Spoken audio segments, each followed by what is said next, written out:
হরে কৃষ্ণ। ইউটিউবের রাধা চ্যানেল ভাগবত গীতা পাঠ বাই সুন্দরানন্দ দাসের যে ভিডিওগুলি হচ্ছে, আপনারা যারা দেখছেন, আমার শুভনোদ্দায়ী হিতাকাঙ্ক্ষী বন্ধু বান্ধব, ভক্ত অভক্ত, পথচারী ভ্যানচারী, রিক্সাওয়ালা, বাসওয়ালা, ট্রেনওয়ালা এবং সাধারণ ভক্তবৃন্দ মানুষকে আমি গৌড়ীয় মিশনের পক্ষ থেকে কোটি কোটি দণ্ডবত, স্নাশিস ও ভালোবাসা জানিয়ে আমাদের আজকের আলোচনা জড়জাগতিক ধনী, জ্ঞানী এবং মানী, বুদ্ধিমান, তারা কি সত্যিকারের বুদ্ধিমান? তাই আপনারা এখন শুনুন। শাস্ত্রে বলেছে যে অবজানন্তি মাং মুড়া, মূর্খ লোকেরা আমাকে জানতে পারে না। তাই জড়জগতিক সম্পত্তিওয়ালারা ভাবেন যে আমি সর্বশ্রেষ্ঠ, কিন্তু শাস্ত্রে এটা স্বীকার করা হয়নি। হরে কৃষ্ণ। নম ওম বিষ্ণুপদায় কৃষ্ণপৃষ্ঠায় ভূতলে শ্রীমতে ভক্তি বেদান্ত স্বামী নীতি নামিনে।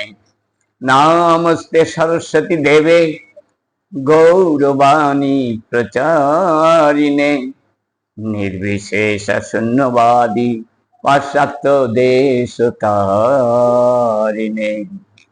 জয় শ্রীকৃষ্ণ চৈতন্য প্রভু নিত্যানন্দ, শ্রী অদ্বৈত গদাধর শিবাসাদি গৌর ভক্তবৃন্দ। হরে কৃষ্ণ কৃষ্ণ কৃষ্ণ হরে হরে, হরে রাম রাম রাম হরে হরে। শাস্ত্রে কেন জাগতিক ধনী জ্ঞানী মানীদের সত্যিকারের ধনী জ্ঞানী মানী রূপে স্বীকার করা হয়নি? এর কারণ একটু আমি যে সংস্কৃত শ্লোকটা বলেছি যে অবজানন্তি মাং মুড়া, হ্যাঁ, অবজানন্তি, যারা জানে না, কারা জানে না? মূর্খরা আমাকে জানতে পারে না। কেন জানতে পারে না? কার্পণ্য দোষ কুহত স্বভাব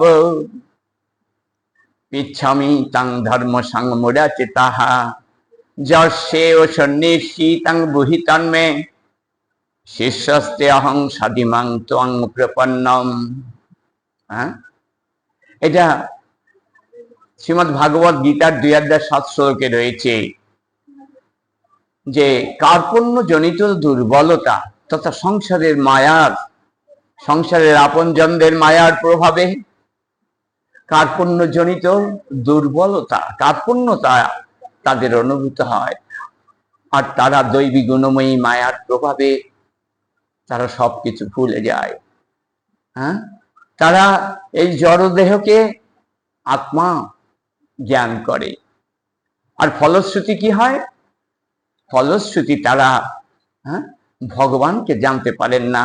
ভগবানের বিরুদ্ধে আচরণ করে তারা সুখে থাকতে চায়, তারা জ্ঞানী হতে চায়। জড়জাগতিক ধনী, সে কোটি কোটি টাকার মালিক হতে পারে, কিন্তু সেই টাকা, সেই অর্থ দিয়ে সে কি পরমার্থ সাধন করছে না। সে জাগতিক চতুর্বর্গিক আহার নিদ্রা ভয় মৈথুনের যা যা দরকার সে সবকিছু বাড়িয়ে নিজে ছোট করে ফেলছে। ফলশ্রুতি নিজেও মরছে, আর ওনার উপদেশে, ওনার প্রভাবে যারা চলছেন তারাও মরছে। তাই এদেরকে প্রকৃতপক্ষে জড় ধনী বলা হয়নি। মানি, যার মান আছে, শাস্ত্রে বলেছে যে তারই মান আছে যেই লোকটি ভগবান শ্রীকৃষ্ণের ভজনা করেন। যেই লোকটি শ্রীকৃষ্ণের ভজন করেন তিনি সমাজের সর্বশ্রেষ্ঠ জ্ঞানী, বুদ্ধিমান এবং প্রখর বুদ্ধি সম্পন্ন মুক্ত। তার সেই প্রখর বুদ্ধিমত্তার জন্য তিনি এই কর্মকোলাহলের মায়ার প্লাবনে ভাসিত হয়েও তিনি কিন্তু ভুলে যান না যে ভগবান শ্রীকৃষ্ণই হচ্ছেন আমাদের পরমাত্মা। এই জড়দেহটা আমি নই, আমিতে আত্মভেদ করে। ফলশ্রুতি তারা সুখী হতে পারে না।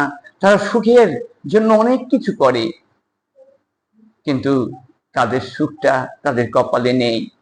তারা ক্ষণিকটা সুখ আছে, আবার তারপরেই তারা গড্ডালিকা প্রবাহে তারা ভেসে যায়। হ্যাঁ, এই সমস্ত ধনীরূপ জ্ঞানীরা ব্যাঙের আধুলি, হ্যাঁ, একটা ব্যাঙ একটা আধুলি নিয়ে চেপে বসে আছে। একটা বড় হাতি আসছে, সে ভাবছে যে ওর তো অনেক সম্পত্তি, ও তো আমার চেয়ে বড় হয়ে গেল। কিন্তু সেই ব্যাঙ যদি হাতিকে ছোট বলে ভাবে, বা তার থেকে বড় ওই ছোট ব্যাঙটি এটা বলে ভাবে, তাহলে তার যেমন শুধু মূর্খতাই না, তার চরম ধৃষ্টতা। ঠিক তেমনি জড়জাগতিক জ্ঞানী গুণী মানীরা, যারা ভক্তদের চেয়ে বড়, ভক্তরা কি জানে, ওদের থেকে আমি অনেক বেশি জানি, ওরা ঘরের মধ্যে অন্ধকারে থাকে, ওরা কাজকর্ম করে না, ওরা কত ভালো আছে, এই রকম ঈর্ষায় যারা ঈর্ষান্বিত হন, তাদের পক্ষে আদৌ আদৌ স্বস্তি পাওয়া সম্ভব না, শান্তি পাওয়া সম্ভব না। তাই প্রকৃত বুদ্ধিমান শাস্ত্রী হতে বলেছে। প্রকৃত বুদ্ধিমান না হলে তার তো উপায় নেই, সে তো কখনই তার সাধনার যে পরম ঠিকানা, আপনি আমি সাধনা করছি, আমরা কোথায় যাব? ভগবান শ্রীকৃষ্ণের সাধনা করলে গোলক বৃন্দাবনে যাওয়া যায়। বৈকুণ্ঠ, দ্বারকা, মথুরা আদি লোকের চাইতে এগুলো উচ্চ লোক। এই উচ্চ লোকের চাইতে সর্বশ্রেষ্ঠ উচ্চ লোক হচ্ছে গোলক বৃন্দাবন। সেই গোলক বৃন্দাবনে আমাদের যেতে হবে। তাই তো গৌর হরি হ্যামচাপ, তিনি এই যুগে যে পরম বস্তু দান করেছেন, সেটা একমাত্র ভক্ত যদি জ্ঞানী গুণী বুদ্ধিমান হন, তাহলে তারাই বুঝতে পারবেন, আদারওয়াইজ কেউ পারবেন না। কেন? তারা জানবেন জৈস্য প্রসাদ ভগবত প্রসাদ, জৈস্য প্রসাদান্ন গতিকুতয়পি ধ্যানস্তু বংস্তস্য যশস্বী সন্ধান বন্দে গুরু শ্রী চরণারবিন্দাম।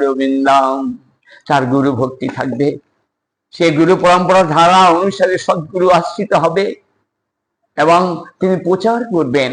ভগবান প্রচারক ভক্তদের যারা প্রচার করেন, তাদেরকেই সবথেকে বেশি ভালোবাসেন, তাদের কখনো দুঃখ কষ্টের অভাব হয় না।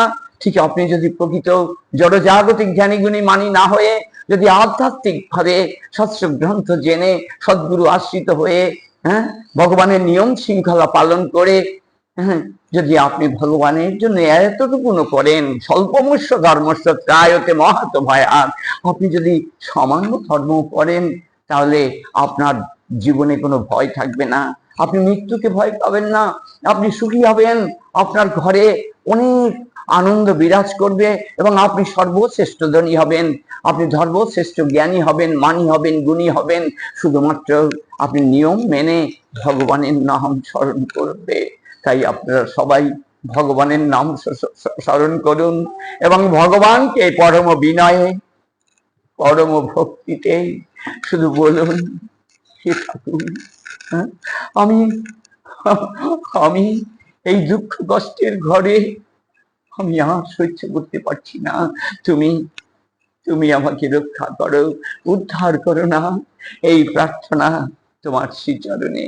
তাই এই প্রার্থনা যেন আমাদের সবাই হয়। অপমর ভারতীয়রা আমরা যদি ভগবান শ্রীকৃষ্ণের সাধন করি, তাহলে সারা বিশ্ব, আজকে সারা বিশ্ব কিন্তু ভগবানের নাম পালিত হচ্ছে। সারা বিশ্ব কলি হত মানুষের যে পরম ধর্ম, যুগ ধর্ম, সেই ধর্ম পালন করছে, মানব ধর্ম পালন করে তারা সুখী হচ্ছে। তাই আসুন আমরা সবাই কলি হত জীবের যে প্রকৃত ধর্ম, মানব ধর্ম, সেই ধর্ম পালন করি, যাতে থাকে না কোনো জাতপাত, থাকে না কোনো জ্বালা যন্ত্রণা।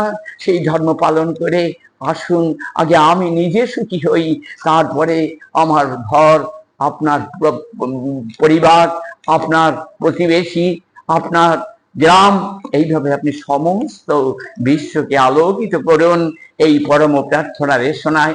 সবাইকে কোটি কোটি দণ্ডবত আশীষ এবং ভালোবাসা জানিয়ে আপনাদের কাছে আমার বিনীত প্রার্থনা, আপনার সবাই আমার সাথে বলুন, হরে কৃষ্ণ কৃষ্ণ কৃষ্ণ হরে হরে, হরে রাম রাম রাম হরে হরে। এই পরম প্রার্থনা রেখে সবাইকে পুনশ্চ স্নাসির ভালোবাসা ও দণ্ডবোধ জানিয়ে, এবং আপনারা আমাদের এই যে ভিডিওগুলি দেখছেন আপনারা সময় করে দেখবেন এই প্রার্থনার আলোকে। আপনাদের কাছে প্রার্থনা করছি আপনারা একটু সাবস্ক্রাইব করবেন। এই বলে আমি আমার এই ভিডিও এখানেই ইতি টানছি। হরে কৃষ্ণ।